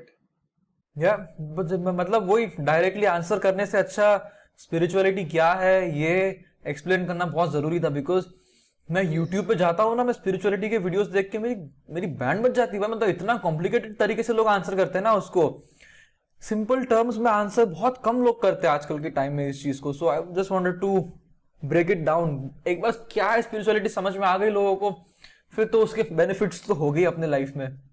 Bro, I love this conversation, dude. There's last thing, कोई भी एक ऐसी चीज बताओ जो अभी तक कहीं नहीं बताया आपने regarding your expeditions, any expedition. तो अभी रिसेंटली त्रिशूल गए थे हम लोग, त्रिशूल विंटर एक्सपेडिशन पे गए थे हम लोग, मी, अर्जुन वाजपेयी एंड अली फ्रॉम लद्दाख। हम 3 लोग गए थे अल्पाइन स्टाइल में, जस्ट द 3 of us। तो हम बेस कैंप से कैंपन चले गए through a very steep gully which is full of loose rocks and sand and scree। मतलब इतना डिफिकल्ट था वो क्लाइंब करना। सो कैंप पे पहुंच के वहां पे वेदर खराब हुआ and we had to come back unfortunately the next day to retreat back. So मैं ये कहानी क्यों शेयर कर रहा हूं, तो जितनी मेरी उतरते वक्त बैंड बजी थी इन टर्म्स ऑफ डर, मतलब it I was so scared कि it is not even funny. मतलब लोग मुझे एज अ माउंटेनियर देखते, लेकिन अगर मेरी वहां पे हालत देखते ना, बिल्कुल इतना स्टीप था वो। एंड ऐसा था ना वो, अगर आप एक स्टेप रख रहे हो आगे, इतना लूज है कि आपके रेडियस में 10 फीट के आसपास जो भी पत्थर है सब नीचे सरकेगा, समझ रहे हो? मतलब एक एक स्टेप में आपके आसपास से बड़े बड़े पत्थर गिर रहे, ऐसे जा रहा है। Have to dodge the rocks coming behind you. एक भी पत्थर लग गया तो मर जाओगे आप। मतलब इतना सा भी पत्थर अगर काफी हाइट से आ रहा है ना गिर के, it will hit you like a bullet, छेद कर देगा आपके सर में। तो इतना मतलब रिस्की था वो, इतना डेंजरस था वो, इतना डरा हुआ था। और डर के मारे में एक तो रात को नींद नहीं आई थी, थका हुआ था बहुत, बैंड बजी हुई थी। एंड मतलब मैं इतना डर के मारे इरिटेट हो गया था ना, वो पूरा लैंडस्केप से इतना इरिटेटिंग था। एक पैर रख रहे हो और आप 20 कदम नीचे जा रहे हो स्लिप मार के। मैं चिल्ला रहा था कि साला क्या हो रहा है मेरे साथ ये, मतलब इतना, मतलब मेरा लोवेस्ट पॉइंट था वो।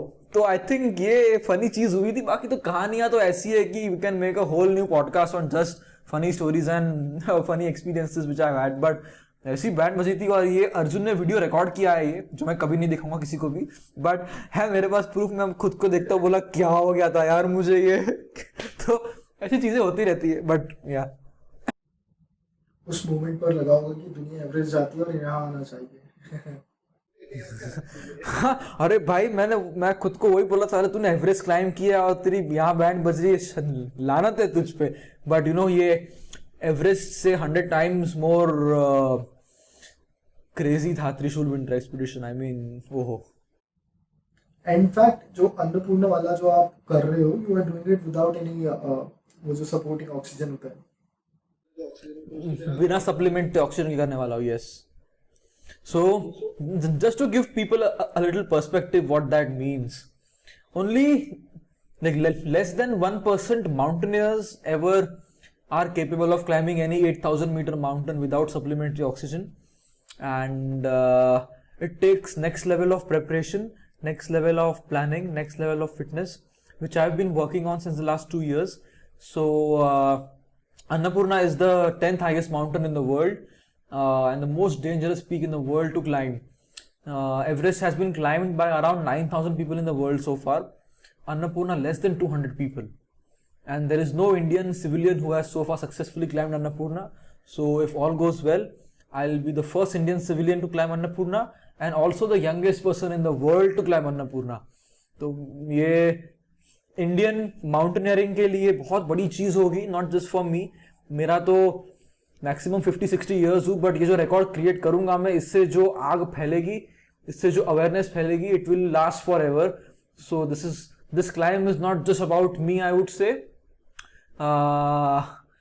You know, it's for the climbers of India, it's for the upcoming generations of climbers of India, and with all your blessings and good wishes, I hope I'm able to make it to the top, and आने के बाद Annapurna special podcast करेंगे अपन। Done for sure. हम लोग अभी Zoom पर हैं, but still I can see that burning desire right in your eyes. And you're a man on mission. Yeah, man on a mission. That's how I describe myself. Man on a mission. So, Parth, we close this podcast with one last thing, and this is a very generic thing which I ask every guest on this podcast. What is the one life advice you want to give to the viewers? Oh, don't give any advices कभी। But नहीं यार, मतलब बात वही है ना यार। Advice कुछ नहीं दूंगा, बस यही मैं कहता हूँ, खास करके यंग लोग जो भी है, कि आपका जो बेसिक नेचर है, आप जिस तरह से बने हो, there is one thing that is out there that will give you that satisfaction in terms of work, in terms of whatever you want to do, in terms of external activities. So unless and until you find it, please don't settle. You know, Steve Jobs ने भी कहा था, unless and until you find it, don't settle. Like all matters of heart, when you find it, you will know this is it. So मैं यही कहता हूँ लोगों को in my own way, कि it took me a long time to find what is my basic nature, and तब तक मैं लोगों के दबाव में नहीं आया, सोसाइटी के दबाव में नहीं आया, जो बहुत मुश्किल होता है। अंडरस्टैंड, हर किसी का सर्कमस्टेंसेस अलग होते हैं, बट सर्कमस्टेंसेस को मैनेज करने की कैपेसिटी भी आप में होती है, तो उसको मैनेज करो। Don't give excuses, rise beyond excuses, and don't settle until you find what you truly love. And when you find something that you truly love, give everything you have for it. Make sure कि आपका प्यार आपके साथ रहे आपकी जिंदगी भर, दुनिया के कंट्रोल में ना आए वो। सो बस यही कहता हूँ मैं लोगों को, बाकी तो यार क्या ही कहूँ मैं, too young to be giving advices, but ये एक चीज़ मैंने अपनी लाइफ में सीखी है, जो I think at the you know in the growing up years हर किसी को सुनना ज़रूरी होता है कभी ना कभी ये। So yes, thank you. Wow, man. Thank you so much, Parth. Thank you so much. This was, trust me, one of the bestest episodes so far. And I really appreciate the time you have given here. Thank you so much again. I hope you get everything in life, whatever you're looking forward to. Thanks again, brother. नहीं यार, बहुत ज़रूरी था, and इसमें से I hope कि it reaches people and it strikes the right chord. And अगर इस पॉडकास्ट से एक इंसान की भी life in a better way transform हो जाए, तो जितना टाइम दिया, जितना एफर्ट डालोगे आप एडिटिंग में, सब वर्थ इट होगा यार। Thanks again, Parth.